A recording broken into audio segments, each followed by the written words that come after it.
Ni siku nyingine njema na jioni njema ambayo Mungu ametupa ili tupate kuifurahia na kuishangilia. Kwa ajili hiyo hata tuna sababu ya kumwadhimisha Mungu kwa sababu ya neema yake hii kubwa na fadhili yake hii kubwa aliyotusaidia.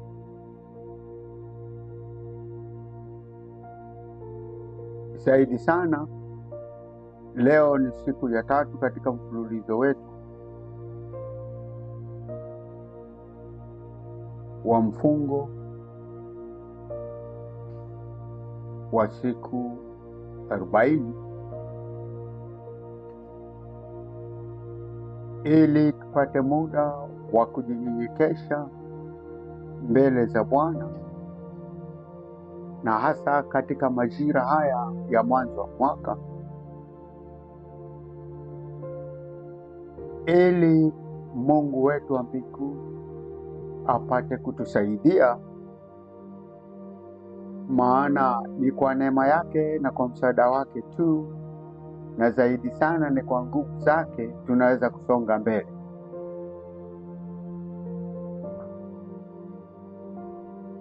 Basi mfululizo wa siku ya 3 wa maombi yetu ya awamu ya kwanza ya siku 7, ambayo ni maombi ya kumshukuru Mungu katika maeneo tofauti tofauti.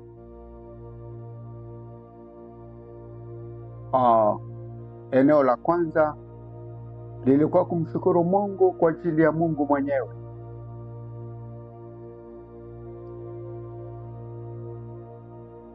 Mara nyingi tumefanya makosa, na wengi tumefanya makosa. Tulipomshukuru Mungu tuliangalia kwa udogo na kwa uchache yale tu pengine ambayo Mungu ametenda kwetu ama kwa watu walio wa karibu, ndio tukaona ipo sababu ya kumshukuru Mungu. Lakini kumbe sio hivyo. Mungu anastahili tu shukurani katika mambo yote. Maanake katika mambo yote yanapelekea hata wewe kuwa hivyo hivyo. Lakini siku ya pili ya maombi yetu, kama kujikumbusha tu, ilikuwa inahusu maombi ya shukurani kwa Mungu, maombi binafsi, yaani ya wewe kama wewe mwana wa Mungu, wewe kama wewe hivyo ulivyo, kumshukuru Mungu. Kwa maana ya kwamba ujaribu kuongeza uzio wa uono wa macho yako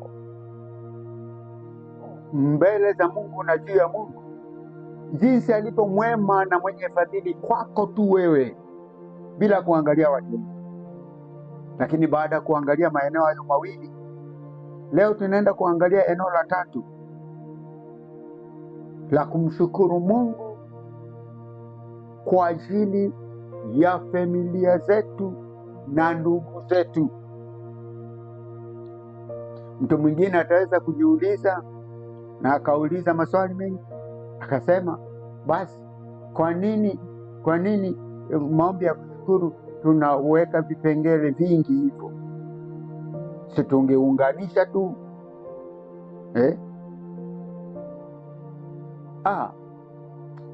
tumeona vema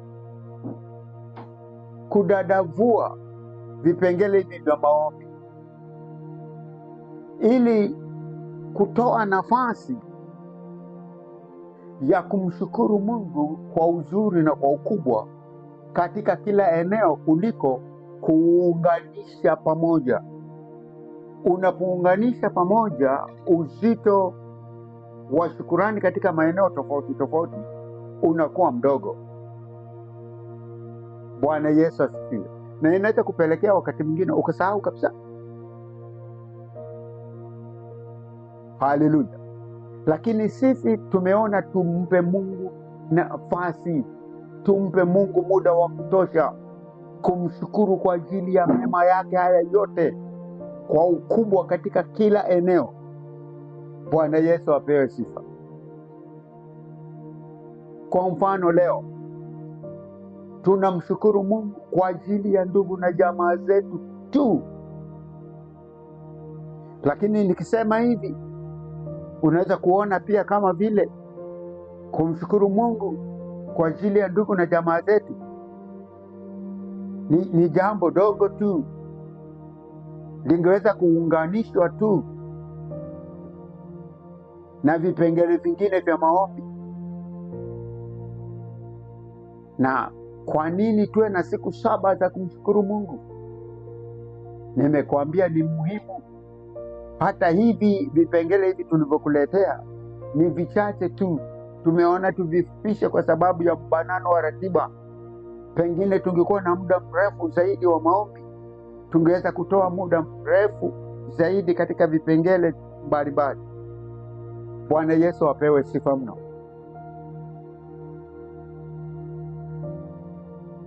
Kwa nini kipengele hiki tumekiweka maalum siku nzima, masaa 24? Tuombe kwenye eneo hili na kushukuru Mungu katika eneo hili tu. Acha kidogo nikukumbushe. Bwana Yesu asifiwe. Unaposema familia tu na ndugu, unakuwa umechukua mkusanyiko mkubwa sana, tena wa watu wengi pamoja. Bwana Yesu apewe sifa. Kana kwamba ni mtu mmoja. Unaposema familia, familia ni kitu kikubwa sana. Unaposema ndugu, ndugu ni kitu kikubwa sana. Bwana Yesu asifiwe. Lakini leo hii tutajadili maeneo machache tu katika eneo hili la ndugu na familia. Tutajadili umuhimu wa kumshukuru Mungu kwa ajili ya watoto tuliozaa na tuliopewa na Mungu, kwamba ni jambo kubwa mno Mungu ametufanyia. Haleluya. Hilo eneo tujaribu kufikiri tu hilo eneo, ndio utajua kwa nini tumetoa muda angalau wa siku moja kwa vipengele hivi vyote. Bwana Yesu asifiwe. Tungeweza kutenga muda wa siku nzima kumshukuru Mungu tu, kwa ajili ya watoto, lakini kwa sababu ratiba yetu pia hairuhusu, imebanana, tumejaribu kuunga. Unapoongelea familia, unakuwa unaongelea pia au unaweza kuongelea mwenza wako. Anaweza kuwa ni mume wako wewe uliye mwanamke, anaweza kuwa ni mke wako wewe uliye mwanamume. Huyo ni mwanafamilia wako. Kumbuka jana ilikuwa ni maombi ya kumshukuru Mungu kwa ajili ya wewe kama wewe binafsi. Leo hii tumekupanulia wigo, tumekupa na familia, ambamo ndani ya familia tumeweka watoto, ndani ya familia tumeweka mke, ndani ya familia tumeweka wazazi, ndani ya familia tumeweka ndugu. Bwana Yesu asifiwe. Bwana Yesu asifiwe. Kwa hiyo utaona kwa nini hatukuunganisha na maombi ya kumshukuru Mungu binafsi. Nimekwambia hata hivi vipengele katikati ya ndugu tungeweza kuvipa muda wa siku nzima, lakini kwa sababu ya mbanano tu wa ratiba tumejaribu kuviungaunga. Bwana Yesu asifiwe. Basi tutaenda kufanya rejea kidogo katika neno la Bwana tunapoendelea. Bwana Yesu asifiwe sana. Tunaposoma Zaburi 127 tazama, watoto ni urithi kutoka kwa Bwana, uzao wa tumbo ni thawabu. Kama mishale mikononi mwa shujaa, ndivyo walivyo watoto wa ujanani. Heri mtu yule aliyejaza podo lake hivyo, naam, hata aona aibu wanaposema na adui la kodi. Bwana Yesu asifiwe. Unaona, imeandikwa waziwazi Zaburi 127, Zaburi 127 ule mstari wa 3, ya kwamba watoto ni urithi kutoka kwa Mungu. Amen. Watoto ni urithi kutoka kwa Mungu. Unaachaje kumshukuru Mungu kipekee? Unaachaje kumshukuru Mungu kwa uzuri? Unaachaje kumshukuru Mungu kwa uzito, kwa zawadi ambayo Mungu amekupa, kwa urithi ambayo Mungu amekupa? Mungu anaposema nimekupa watoto ni urithi, Mungu anasema ya kwamba amekupa vyote katikati na ndani ya watoto aliokupa. Ona jinsi Mungu alivyokupenda, kwamba amekupa vyote ndani ya watoto aliokupa. Kwa nini usimshukuru Mungu kwa uzuri na kwa ukubwa? Haleluya! Basi utaona ya kwamba hata kwa neno hili tu ni muhimu mno kumwadhimisha Mungu, kumtukuza Mungu na kumshukuru Mungu kwa ajili ya watoto aliotupa, kwa ajili ya maana ndani yake wamebeba urithi kutoka kwa Mungu kwa ajili yako wewe mzazi. Hivyo mzazi una sababu ya kumshukuru Mungu. Bwana Yesu apewe sifa. Lakini pia tukiangalia kitabu cha Methali ule mlango wa 18 na ule mstari wa 22, neno la Mungu linasema, apataye mke apata kitu chema. Ona hiyo kitu, apata kitu chema. Unaweza kusema pia ya kwamba yeye apataye mume amepata kitu chema. Bwana Yesu asifiwe. Uwe na uhakika kama umepata kitu chema, utakuwa umepata chema kutoka kwa Bwana, kwa maana vitu vizuri vyote vinatoka kwa Bwana, vina Bwana. Haleluya! Basi unaachaje kumshukuru Mungu aliyekupa kitu chema? Unaachaje kumshukuru Mungu aliyekupa mke mwema? Unaachaje kumshukuru Mungu aliyekupa mwanamume mwema? Haleluya! Basi utaona tena kwa mara hii tena ya pili ya kwamba ni muhimu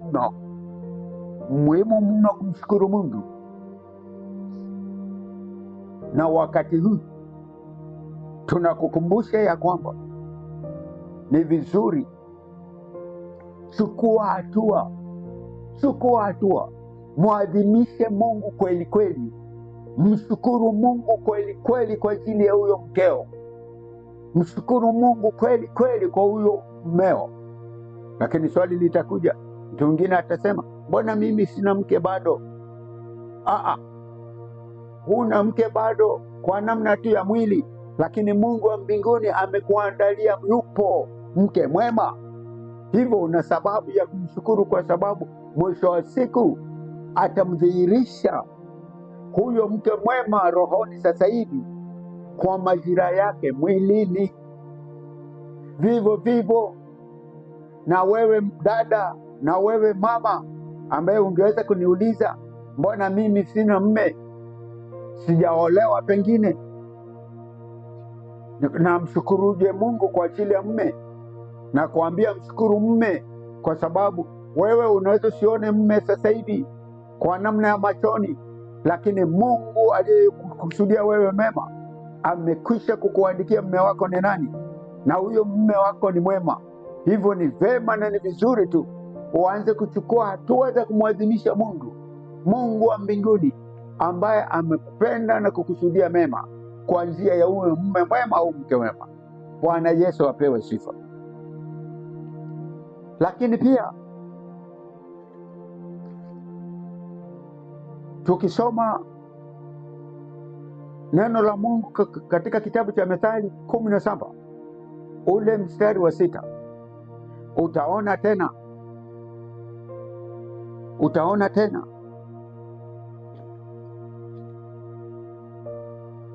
Methali 17 ule mstari wa 6, neno la Bwana linasema, wana wa wana ndio taji la wazee, na utukufu wa watoto ni baba zao. Unaona hilo neno?